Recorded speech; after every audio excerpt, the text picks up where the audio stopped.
할렐루야 할렐루야 소리 높여 찬양하라 할렐루야 할렐루야 영광의 왕 그리스도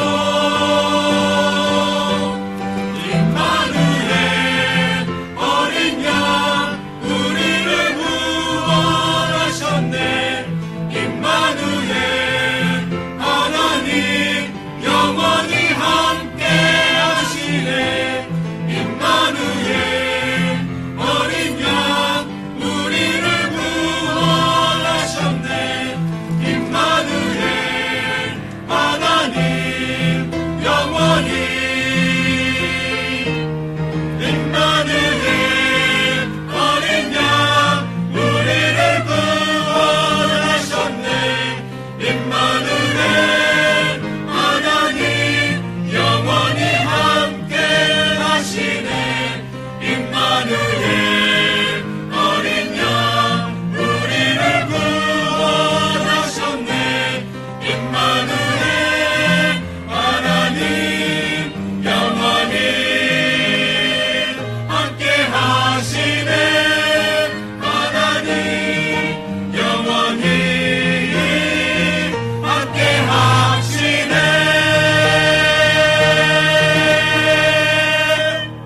아멘. 우리 하나님께 영광의 박수를 올려드리겠습니다. 지난주에는 우리 배 목사님께서 말씀을 전해주신 것으로 알고요. 이제 오늘부터 9월, 10월, 아마도 11월 말 정도까지 석 달에 걸쳐서 저는 신약성경 이 야고보서를 강의하며 설교하려고 합니다. 2018년 들어와서 상반기에는 구약 성경의 말씀을 우리가 좀 집중적으로 살펴보았습니다. 사순절 기간에는 구약 성경을 쭉 통독해 가면서 중요한 말씀들을 함께 나누었고, 그리고 지난 여름까지는 이제 에스더서, 구약 성경의 에스더서를 같이 우리가 살펴보았는데요. 이제 구약을 이제 2번 드셨으니까 한 끼는 이제 신약을 드시는 게 좋겠다. 그런 생각도 들고, 또 제가 신약 성경 여러 성경들이 다 좋기는 하지만 특별히 야고보서에 대한 애착이 좀 많습니다. 여러분들과 함께 기회가 되면 야고보서 말씀을 좀 상세하게 차분차분히 좀 나누면 좋겠다는 생각을 오래전부터 가졌는데요. 이번 가을에 야고보서를 같이 좀 살펴보려고 합니다. 이 야고보서라고 하는 성경을 제가 개인적으로 좀 애착을 갖는 이유는 이 야고보서라는 성경이 우리에게 주려는 제일 중요한 그 메시지가 뭐냐면 우리의 신앙과 삶에 균형이 필요하다 하는 얘기를 하기 때문입니다. 우리의 인생에 우리의 신앙생활 전반에 조화와 균형이 중요합니다. 이 얘기를 하는 책이기 때문에 그렇습니다. 조화와 균형이 뭐 그리 중요할까요? 우리가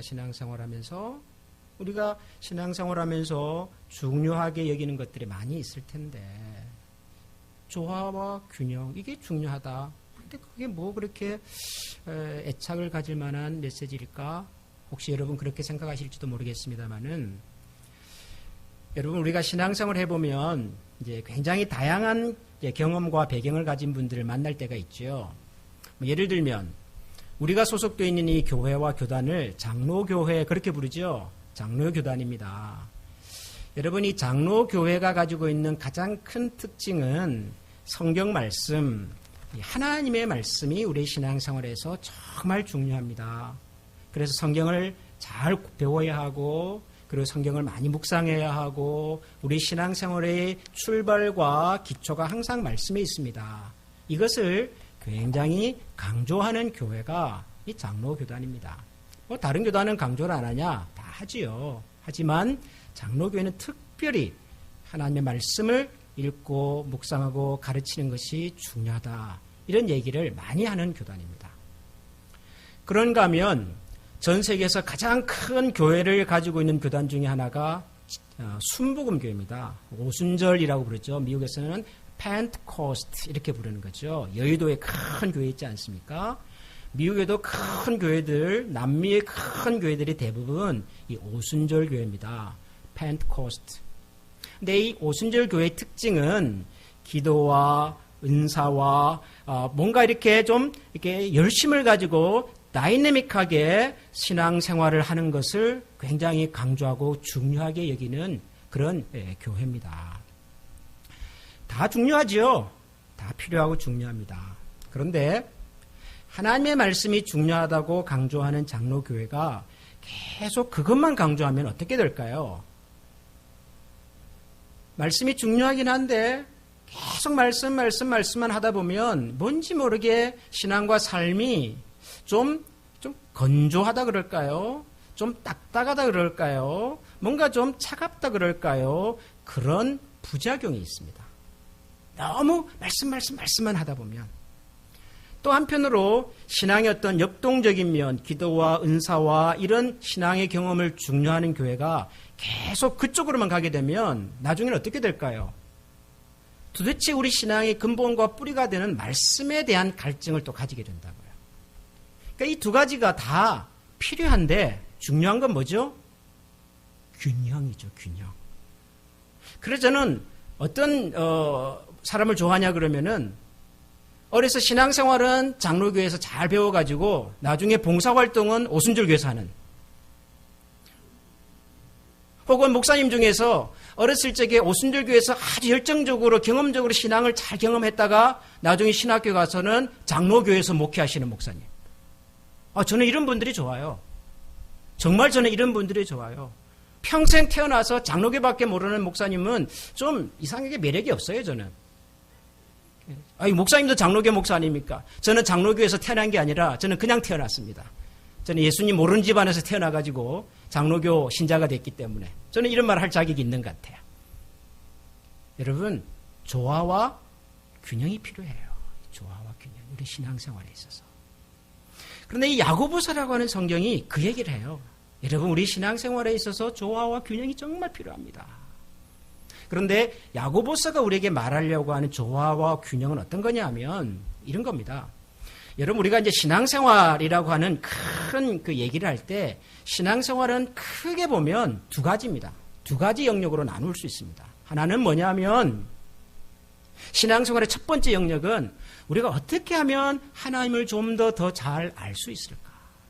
어떻게 하면 하나님께 좀 더 다가갈 수 있을까? 어떻게 하면 하나님을 좀 더 잘 섬길 수 있을까? 이게 우리 신앙생활의 중요한 영역입니다. 또 하나의 영역은 뭐냐면 그럼 내가 하나님을 알고 믿고 섬기는 사람인데 그런 사람으로 내가 세상을 어떻게 살아야 될까? 이것이 또 우리 신앙생활의 중요한 한 영역이라고요. 성경이 66권인데요. 이 66권의 성경을 저보고 두 종류로 한번 나눠보십시오라고 말하면 저는 그렇게 설명하겠어요. 어떤 성경은 우리가 어떻게 하면 하나님을 좀 더 깊이 알아갈 수 있을까? 하나님이 어떤 분이신지, 그분을 예배하는 것은 어떤 것인지, 그것을 얘기해주고 그것을 강조하는 성경이 있어요. 예를 들면 시편 같은 성경은 그런 성경입니다. 시편을 읽어보면 하나님이 이런 분이구나. 하나님을 예배하는 것이 이런 감격이 있구나. 하나님 이렇게 대단한 분이구나. 그런 것이 계속 나오는 책이 시편이에요. 또 어떤 성경은 우리가 예수님을 믿고 사는데 우리가 하나님을 믿는 사람인데 아니 우리가 세상에서 왜 이렇게 살지? 왜 이런 고민이 있지? 왜 이런 문제 때문에 힘들지? 이런 얘기를 하는 성경들이 있어요. 예를 들면 구약 성경에 나오는 선지서들이 대부분 그런 책이에요. 선지서들은 어떤 역사적인 배경이 있고요. 사회적인 어떤 환경이 있고 그 속에서 하나님을 믿는다고 하는 사람들이 세상을 살면서 부딪히는 여러 가지 도전과 문제들이란 얘기예요. 때로는 실패도 하고 때로는 싸우기도 하고 때로는 좌절도 하고 막 그런 얘기들이 나와요. 그러니까 성경 66권도 따지고 보면 하나님을 어떻게 좀 더 잘 믿을 수 있을까, 알 수 있을까, 섬길 수 있을까에 대한 얘기고 또 하나는 어떻게 하면 하나님 믿는 사람이 살아야 될 건가에 대한 얘기라고. 하나님을 어떻게 하면 잘 알 수 있을까, 믿을 수 있을까를 한마디로 표현하면 그것을 신앙 혹은 믿음 그렇게 말할 수 있어요. 하나님 믿는 사람이 어떻게 좀 살아야 될까를 쉽게 설명한다면 그것은 실천 혹은 행동 그렇게 말할 수도 있어요. 그러니까 신앙생활이라고 하는 것은 말 그대로 신앙과 생활의 조화예요. 신앙과 생활이 어떻게 잘 균형을 이루면서 살아갈 수 있을까에 대한 얘기라고요. 근데 여러분 이게 쉬울까요? 어려울까요? 균형을 잡는 거가. 균형 잡는 거가 항상 어려워요. 균형 잡는 거가. 하다 보면 때로는 신앙 쪽으로 막 관심이 많아가지고 막 깊이 가다가 내 삶의 실천과 삶의 영역이 좀 약해질 때가 있어요. 그래서 어떤 때는 막 실천하고 행동하고 살다 보면 우리 신앙의 뿌리와 근본이 되는 하나님에 대한 이해와 또 감동이 또 줄어들 때가 있어요. 항상 그렇습니다, 우리가.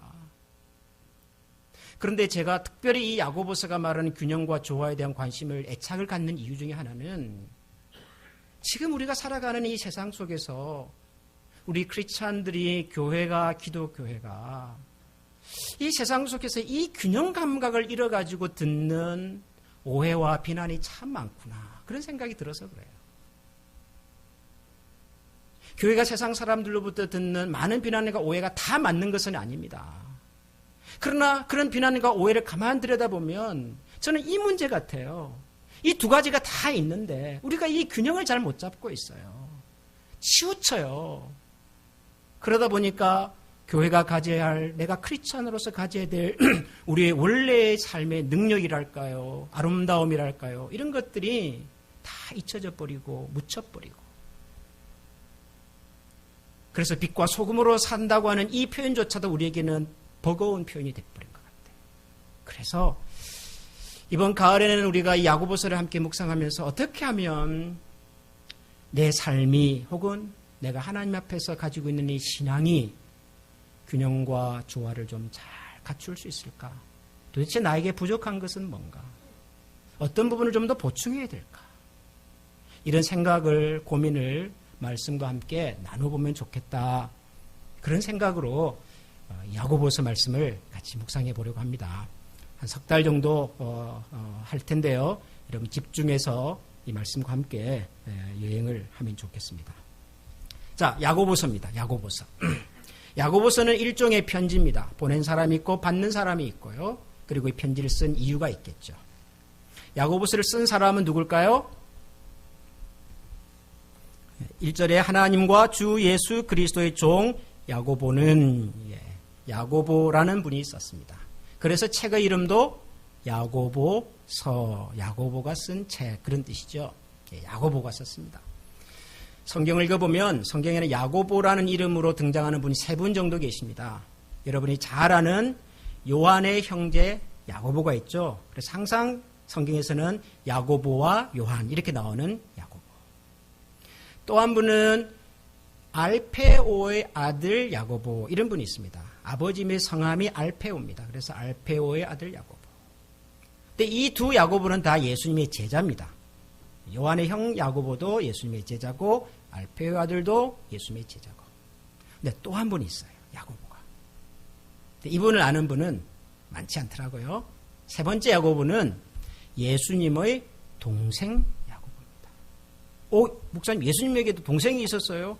물론 있었죠. 아버지가 계시고 어머니가 건강하셨는데 뭐 예수님 혼자 태어나셨겠어요. 동생들이 있었어요. 근데 예수님께서 활동하시던 그 시절에는 그렇게 부각이 되지 않았던 분인데요. 예수님께서 이제 돌아가시고 부활하시고 난 다음에 성도들이 모여서 교회를 세우고 교회가 복음을 전하고 교회가 막 부흥할 그 무렵, 특별히 사도행전을 보면 예루살렘에 처음으로 교회가 생겼을 때 그 교회의 어른 중에 한 분이 야고보였어요.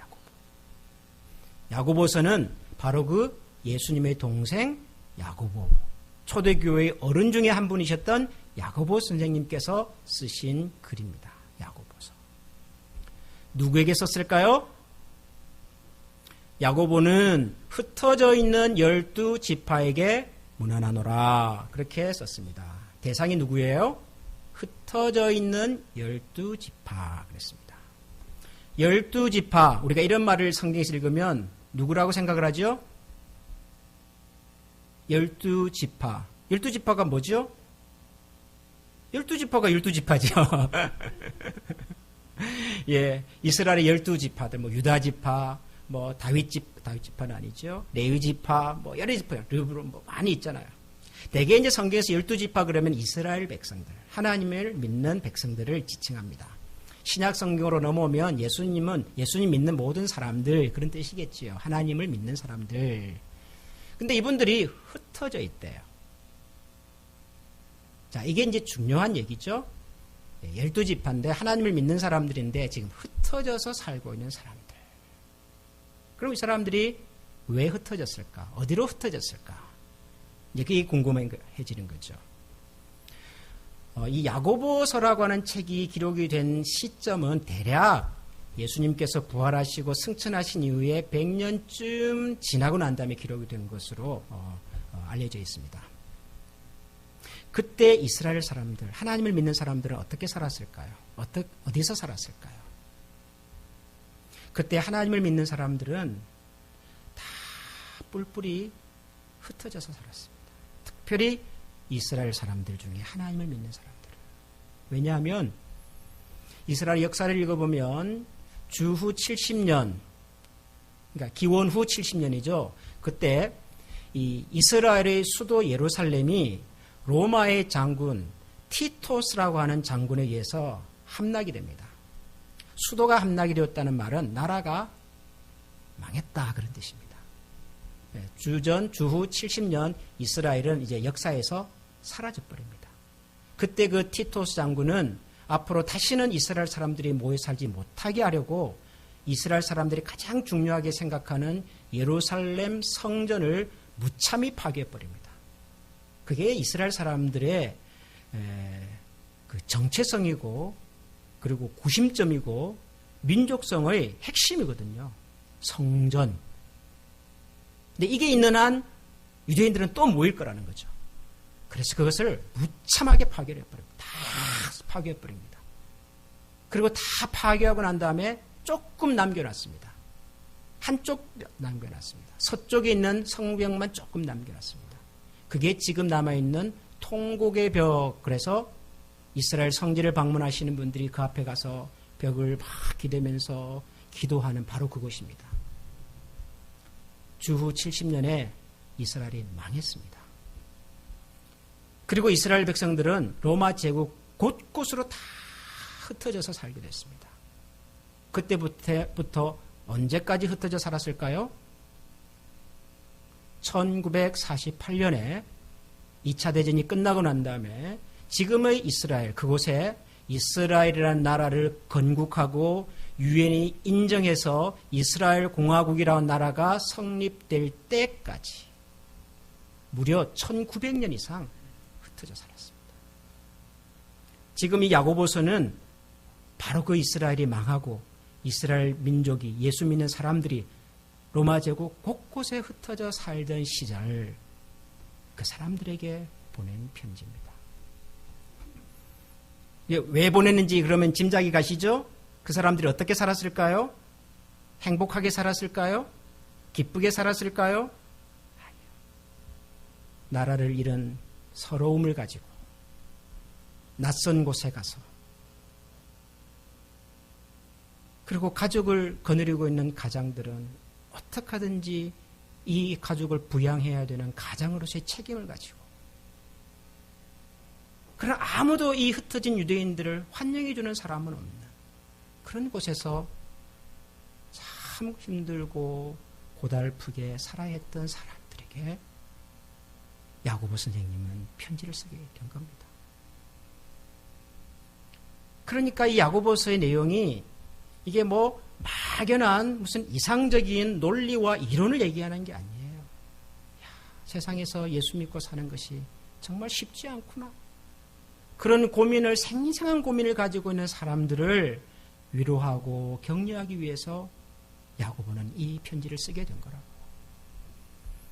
그래서 이제 우리가 앞으로 야고보 선생님께서 하신 여러 가지 말씀들을 들어볼 텐데 그 중에 오늘 처음 이 야고보서를 통해서 제일 먼저 하고 싶었던 메시지, 그것은 바로 이 2절에 있는 말씀입니다. 자, 2절을 다 같이 보겠습니다. 그리고 읽어보겠습니다. 시작. 내 형제들아, 너희가 여러 가지 시험을 당하거든 온전히 기쁘게 여겨라. 내 형제들아, 너희가 여러 가지 시험을 당하거든 온전히 기쁘게 여겨라. 자, 이것이 야고보 선생님께서 흩어져 살던 하나님을 믿는 사람들에게 하고 싶었던 첫 번째 메시지입니다. 이번 가을에 우리가 야고보서를 같이 묵상할 텐데요. 여러분들이 야고보서를 많이 읽고 듣게 될 텐데요. 제일 여러분들에게 먼저, 그리고 어떻게 보면은 제일 좀 깊이 여러분들의 가슴에 새겼으면 하는 말씀 역시도 이 말씀입니다. 저는. 형제들아, 너희가 여러 가지 시험을 당하거든 온전히 기쁘게 여기라. 여러분, 우리가 성경을 읽다가 이런 분위기의 말씀을 읽게 되면 여러분들은 보통 어떻게 생각하십니까? 형제들아, 너희가 여러 가지 시험을 만나거든 온전히 기쁘게 여겨라. 여러분, 이런 말씀을 들으면 무슨 생각이 드세요? 제가 보니까 두 종류의 반응이 있는 것 같아요. 두 종류의. 첫 번째 반응은 평소에 신앙생활을 참 착하게 하신 분들, 참 순종적으로 말씀을 읽고 매사에 아멘 은혜롭다 막 이렇게 이제 신앙생활을 참 착하게 하신 분들, 이런 분들은 이런 말씀을 딱 보면 어떻게 하시느냐 그러면은 아멘 그러세요. 아멘. 그렇죠. 우리가 시험을 만나면은 기쁘게 얘기하지요. 그렇죠. 그래야죠. 이렇게 이제 반응을 하세요. 근데 또 다른 반응은 뭐냐 그러면 평소에 신앙생활을 하기는 하는데 약간 삐딱하게 하시는 분들. 예를 들면은 저 같은 사람. 말씀 읽을 때 그냥 고지고대로 안 읽고 자꾸 뭔가를 물어보려고 하는 사람. 이거 왜 그렇지? 왜? 이런 사람들은요, 이런 말씀을 딱 들으면 뭐라고 그러는 줄 아세요? 아니, 왜? 아니, 어떻게 시험을 기쁘게 여겨? 이게 말이 돼? 아, 그렇게 반응하는 사람도 있어요. 여러분 없으세요? 솔직히 말하면 있죠? 예, 있어요. 제가 알아요. 제가 두 가지를 다 경험해 봤거든요, 제가. 근데 여러분, 이 두 가지 반응은요, 지극히 정상적인 반응입니다. 절대로, 내가 이런 말씀을 듣고, 아멘, 그렇죠. 기쁘게 얘기해줘. 라고 한다고 해서, 나는 신앙을 너무 순진하게 하는 사람, 나는 좀 나이브한 사람, 그럴 필요도 없고, 이런 말씀을 읽자마자, 아니, 왜? 어떻게 이럴 수가 있어? 라고 한다고 해서, 나는 좀 이상히 좀 까다로운 사람인가? 그럴 필요도 없어요. 정상적인 반응입니다. 다 우리에게. 중요한 건 뭐냐 하면, 이렇게 생각하셔도 좋고요. 이렇게 생각하셔도 좋은데, 성경은 왜 우리에게 이런 얘기를 했을까? 그 다음을 들여다보는 거예요. 지금 나는 아멘 하셔도 좋고, 지금 나는 아니 왜? 라고 해도 괜찮은데, 도대체 여기에가 우리의 반응과 감정이라면 하나님께서는 왜 이렇게 얘기하셨을까? 이걸 들여다보는 거예요. 그래서 우리가 이제 그 다음을 보려고 하는 거죠. 시험을 기쁘게 여겨라. 아니 왜? 그런데 저는 그 다음을 들여다보기 전에 사실 이 2절을 읽으면서 마음이 좀 먹먹해졌어요. 왜 먹먹해졌냐 그러면은 이 단어 때문에 그렇습니다. 형제들아, 너희가 여러 가지 시험을 당하거든. 여러 가지.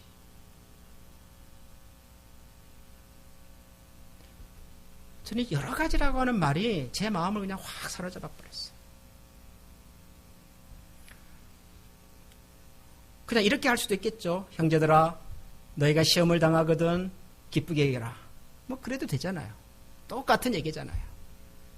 그런데 성경은 그렇게 얘기를 하지 않고, 형제들아, 너희가 여러 가지 시험을 당하거든. 우리가 살다 보면 어려움들이 있잖아요. 그죠? 시험이 있죠. 아픔이 있죠.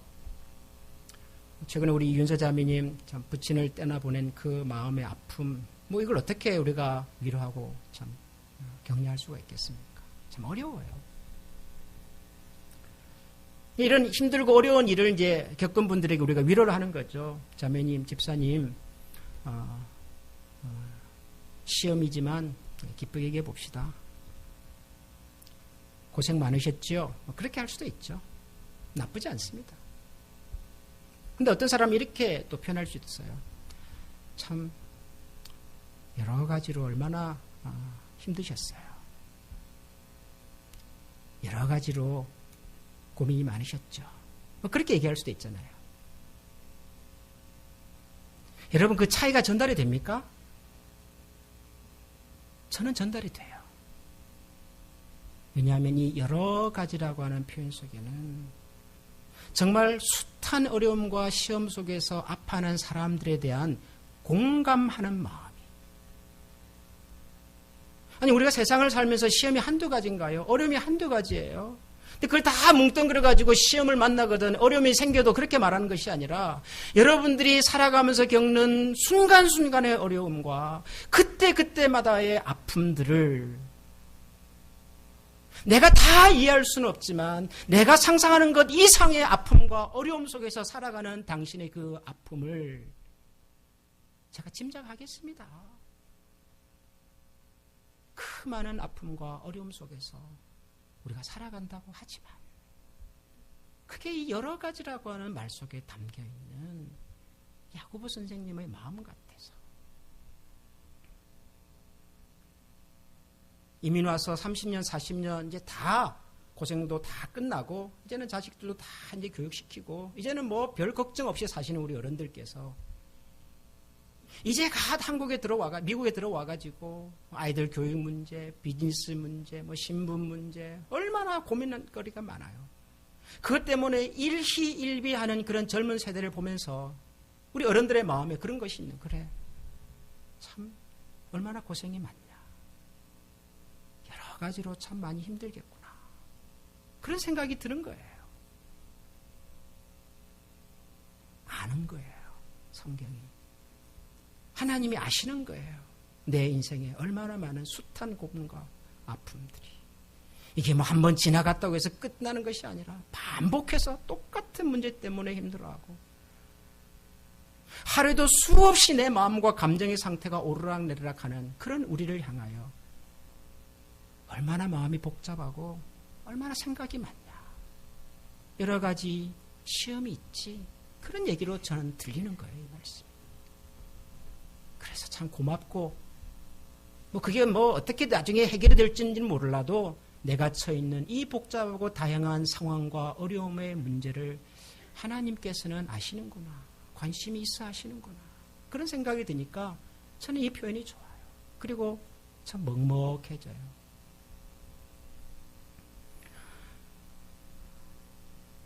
여러 가지 시험을 당하거든. 어떻게 하라고요? 온전히 기쁘게 여겨라. 온전히 기쁘게 여겨라. 그런데 여러분 이게 참 어려운 얘기죠. 시험을 기쁘게 여겨라. 어떻게 가능할까요? 여러분 시험이 뭐예요? 시험. 예수 믿지 않는 분들이 이제 교회에 오면 교회에서만 사용하는 좀 특별한 단어들이 있어요. 그래서 이게 보통 일상 대화에서 사용하는 거하고 틀려가지고 이게 뭔 말인지를 모를 때가 있어요. 어려서부터 어머니 뱃속에서부터 신앙생활 하시는 분은 절대로 이걸 몰라요. 그런데 이제 세상에서 좀 살다가 들어와 보면 이 예수 믿는 사람들이 사용하는 이 용어가요 굉장히 좀 독특해서 이해가 좀 안 될 때가 있어요. 그 중에 하나가 이 시험이에요. 시험. 여러분 보통 우리가 신앙생활 하시는 분들이 시험이라고 말하실 때 내용이 뭡니까? 뭐가 시험이죠? 뭘 보고 시험이라고 그러세요? 유혹. 예. 유혹. 이제 김 집사님은 공부를 많이 하셨기 때문에 이렇게 대답을 하세요. 근데 보통 우리가 일상적으로 쓸 때 시험 그럼 뭐죠? 뭔지는 모르지만 좀 어려운 거예요. 어려운 거. 그죠? 시험 그러면 뭔지는 모르지만 좀 귀찮은 거예요. 시험 그러면 뭔지는 모르지만 좀 없었으면 좋을 것 같아. 좀 안 만나면 좋을 것 같아. 할 수는 있으면 좀 피해가고 싶어. 여러분 이런 게 시험이지요. 그게 뭐 유혹이든 뭐가 됐든 간에 아무튼 별로 좀 반갑지 않은 거예요. 내 인생에 안 왔으면 좋겠어. 이분은 좀. 근데 이걸 어떻게 우리가 기쁘게 여겨요? 내 인생에 안 왔으면 좋을 분을. 할 수만 있으면 피해가고 싶은 건데. 싫은데, 귀찮은데. 아니, 그걸 좋아할 사람이 어디 있어요, 그것을. 근데 성경은 그걸 기쁘게 여기래요, 기쁘게 여기래. 그러니까 이게 어려운 거예요. 현실적으로 이게 말이 잘 안 맞잖아요. 근데 하나님께서 이렇게 말씀하실 때는 분명히 그럴 만한 이유가 있겠죠. 이유가 있겠죠. 그래서 그 다음을 들여다보게 되는 거예요. 시험은 참 힘든 건데, 아픈 건데, 내 인생에 좀 안 왔으면 좋을 것 같은데. 그런데도 불구하고 하나님은 시험을 만나거든. 그것도 여러 가지 시험을 만나거든. 기쁘게 여겨라. 그러니까 뭔가 이유가 있겠지. 그래서 그 다음을 들여다보게 돼요. 그래서 그 다음 말씀을 보니까 뭐라고 그러죠? 3절을 보면 이는 너희 믿음의 시련이 인내를 만들어내는 줄 너희가 안다. 그 다음에 또 4절을 보니까 인내를 온전히 이루라. 이는 너희로 온전하고 구비하여 조금도 부족함이 없게 하기 위해서다. 그럽니다. 하나님께서 우리에게 시험을 주는데 중요한 두 가지 이유가 있다는 거예요. 중요한 이유. 첫 번째는 뭐냐면 이걸 믿음의 시련 이렇게 표현했어요. 믿음의 시련. 이게 무슨 얘기냐 그러면은 이 시련의 목적이 뭐라고요? 믿음을 더 확실하고 분명하고 튼튼하게 만들기 위한 것. 그런 뜻이에요. 혹은 이 시련과 시험의 목적이 내가 가지고 있는 믿음의 내용과 수준과 현 주소를 보여주는 것. 그런 표현도 할 수 있어요. 그러니까 시련이라고 하는 것이 시험이라는 것이 왜 찾아왔냐 그러면은 나라고 하는 사람이 하나님에 대하여 가지고 있는 내 믿음의 실체를 드러나게 해준다는 거예요. 내가 정말 하나님을 믿는 사람인지 안 믿는 사람인지를 비로소 보이게 해주는 것이 이거란 말이에요. 내 믿음의 현 주소가 어디까지 와 있는지를 가장 정확하게 보여주는 것이 뭐라고요? 그게 시험이라는 거예요. 시험에 그런 목적이 있대요. 한편으로는. 예를 들어 볼까요? 우리 성경을 구약 성경을 읽어보면 그 다니엘의 세 친구라는 분이 있었잖아요. 다니엘서 읽어보면. 근데 이 다니엘이 살았던 그 시절 그 세 친구들이 살았던 그 나라는 바벨론이라는 나라인데 바벨론에서 제일 높은 사람은 왕이에요. 그래서 왕을 닮은 왕을 섬길 수 있도록 하기 위해서 금으로 큰 신상을 만들어놓고 거기 절하라는 거예요. 왕의 명령대로 다 하라는 거죠. 근데 다니엘의 세 친구는 아주 성실한 아주 정말 착실한 사람이었지만 시민이었지만 그것은 할 수가 없다고 생각을 했어요. 내가 다른 것은 다 몰라도 금으로 만든 우상 앞에 절을 하라고 하는 것만큼은 나는 할 수 없습니다. 근데 할 수 없다 그러니까 어떻게 하겠어요? 저 녀석을 잡아서 불에 던져라 그러잖아요. 평소보다 7배나 뜨겁게 타는 불 속에다가 이 3명을 던집니다.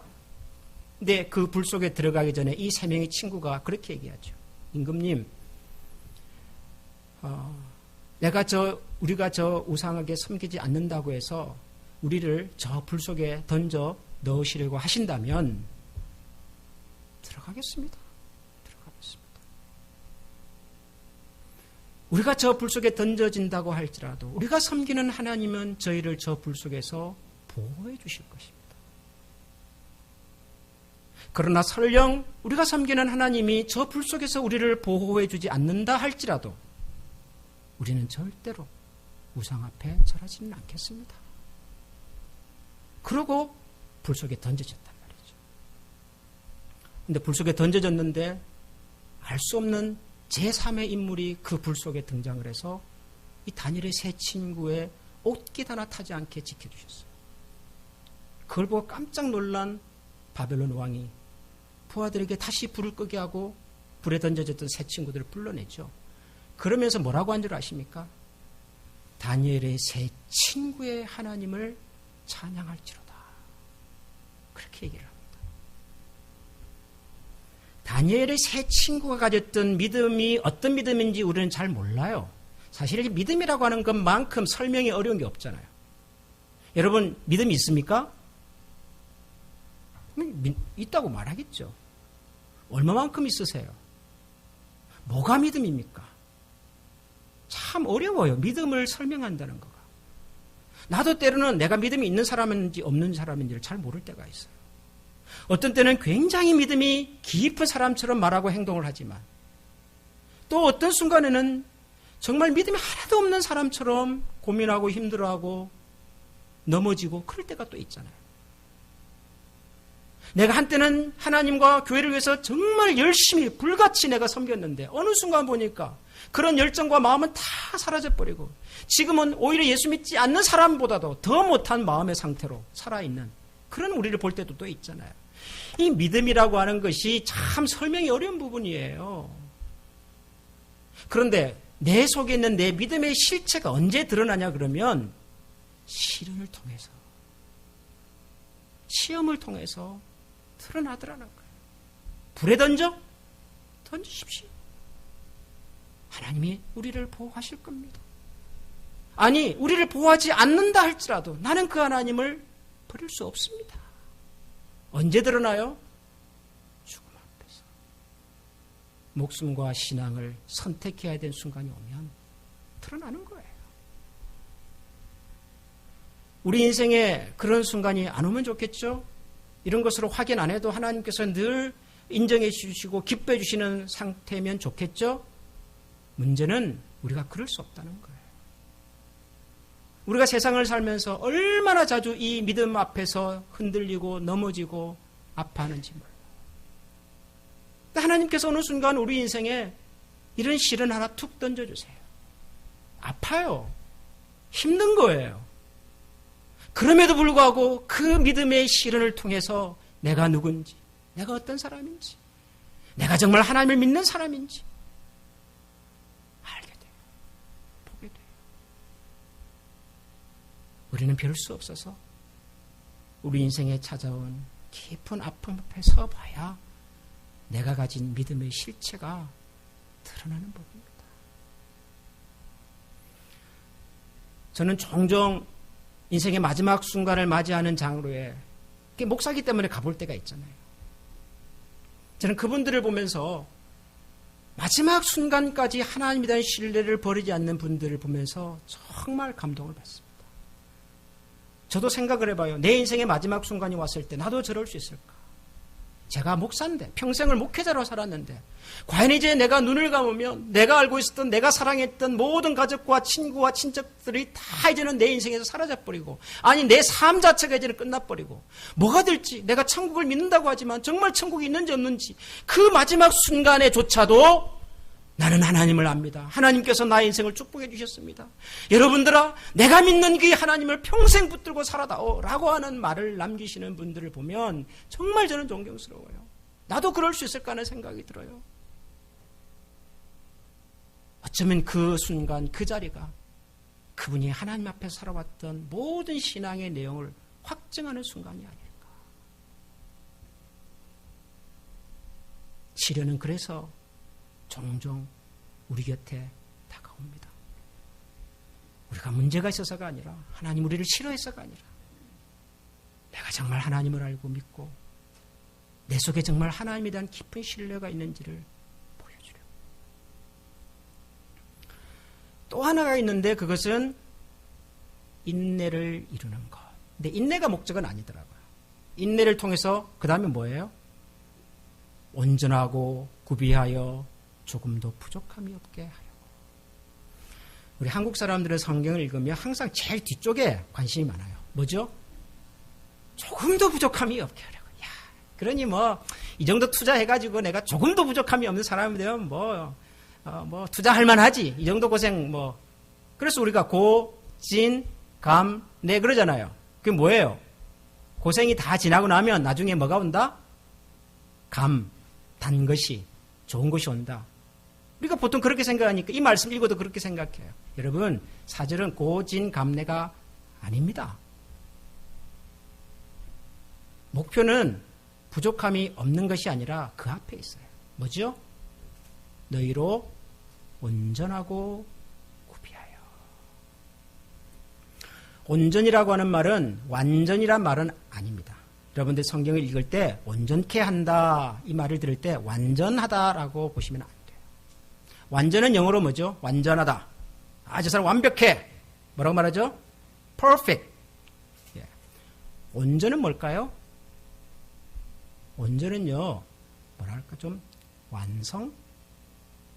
영어에서는 complete 이런 표현을 주로 써요. 완성은 뭐냐 하면 아이들이 차력을 가지고 장난감을 만들잖아요. 건물을 만들고 사람을 만들잖아요. 다리도 만들고 팔도 만들고 가슴도 다 만들었어요. 근데 뭐가 남았죠? 다리도 만들고 가슴도 만들고 팔도 만들었어요. 뭐가 남았죠? 아, 모르세요? 머리 남았잖아요. 머리를 만들어야 뭐가 돼요? 사람이 돼요. 머리를 안 만들면 그건 이상한 괴물이 되는 거죠. 이해가 되세요? 하나님께서 우리를 온전하게 만들기 위해서 지금도 우리를 만들어가고 계시는데 하나님이 가지신 그림 속에서 완성된 모습으로 만들어 가시려고. 우리가 운동하다가 다리를 다치잖아요. 뼈가 이렇게 탈골이 되잖아요. 근육에 이상이 생기잖아요. 그럼 잘 걷지도 못해요. 운동도 못해요. 그럼 어디 가지요? 병원에 가지요. 의사가 하는 일은 뭡니까? 문제가 생긴 근육, 문제가 생긴 뼈, 이것들이 온전해지도록 원래의 뼈의 위치에 가서 그 뼈의 역할을 하도록, 그 근육이 원래의 역할을 할 수 있도록 이걸 도와주는 게 그게 의사 선생님들이 하는 일이잖아요. 온전해지는 거예요. 우리의 인생에 왜 믿음의 시련이 찾아온 줄 아세요? 하나님께서 저와 여러분을 더 온전하게 만들어주시려고. 완전한 인생을 만드시겠다는 것이 아니라 적어도 하나님께서 저와 여러분을 향하여 가지신 그분의 생각과 그분의 기대와 그분의 계획대로 우리가 더 온전한 인생과 삶을 살아갈 수 있도록 하시려고. 하나님 우리에게 때로는 시련을 주세요. 그럼 이런 시련은 기쁘게 받을 만합니까? 그래도 여전히 싫으세요? 싫다고 하셔야 돼요. 괜히 제가 묻는다고 지금 이제 좋아졌어요 그러시면 스스로를 속이는 겁니다. 여전히 힘들어요. 시련은, 시험 자체는 여전히 힘든 거예요. 그런데 목사님, 그렇다면 제가 제 인생에 찾아온 이 시련을 한번 기쁘게 여겨보겠습니다. 그건 뭐죠? 그게 믿음이죠. 시험이 좋다는 얘기가 아니에요. 성경은 그 어떤 경우에도 시험은 좋은 거야. 시험은 단 거야. 시험 괜찮아. 받아 먹어봐. 그렇게 말하지 않아요. 시험을 기쁘게 어떻게 하라고요? 여겨라. 여겨라. 시험 자체는 힘들고 시험 자체는 아프고 여전히 시험은 무거운 인생의 짐이지만 그래도 이 어렵고 힘들고 아픈 시험을 한번 네 인생에 기쁘게 한번 여겨봐라. 가져와 봐라. 생각해봐라. 왜?